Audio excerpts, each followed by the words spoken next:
Hello everyone, देखिए बात करेंगे डॉक्टर रेड्डीज लेबोरेटरी के बारे में।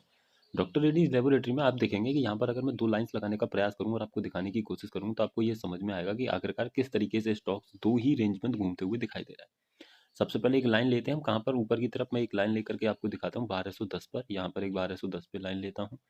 एक लाइन मैं नीचे लेने का प्रयास करूंगा, इसी के जस्ट नीचे है ना, यानी कि 1190 की स्ट्राइक प्राइस पर। तो 1190 पर एक लाइन हम लेने की कोशिश करते हैं। देखिए अब यहाँ पर आपको समझ में आएगा कि किस तरीके से स्टॉक इसी रेंज में पिछले कई दिनों से घूम रहा है। क्यों? चलिए ऑप्शन चेन पर आते हैं और समझने की कोशिश करते हैं। जब आप ऑप्शन चेन पर आएंगे तो आपको देखने को मिलेगा कि जहाँ पर ये स्टॉक जो कंसोलिडेट हो रहा है उसका एक ही रीजन है कि सिंपल सा, जो 1200 की स्ट्राइक प्राइस पर मेरा बना हुआ है सपोर्ट, है ना, हाईएस्ट ओपन इंटरेस्ट के कारण 1200 पर ही मेरा बना हुआ है रेजिस्टेंस हाईएस्ट ओपन इंटरेस्ट के कारण। ऐसे केस में हमेशा याद रखिएगा, जब भी एक ही स्ट्राइक प्राइस पर सपोर्ट एंड रेजिस्टेंस हो और दोनों का स्टेटस अगर स्ट्रांग हो तो ऐसे केस में हमेशा स्टॉक एक स्ट्राइक प्राइस नीचे और एक स्ट्राइक प्राइस ऊपर ही आपको चलते हुए दिखेगा।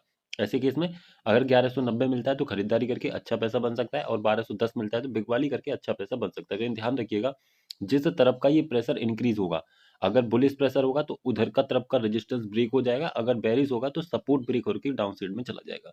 तो अकॉर्डिंगली समझ करके लेवल्स को ट्रेड करने की कोशिश कीजिएगा। अभी के अकॉर्डिंग जो दिखाई दे रहा है स्टॉक में वही रेंज दिखाई दे रही है 1190 से 1210। आई होप समझे होंगे। Thank you so much.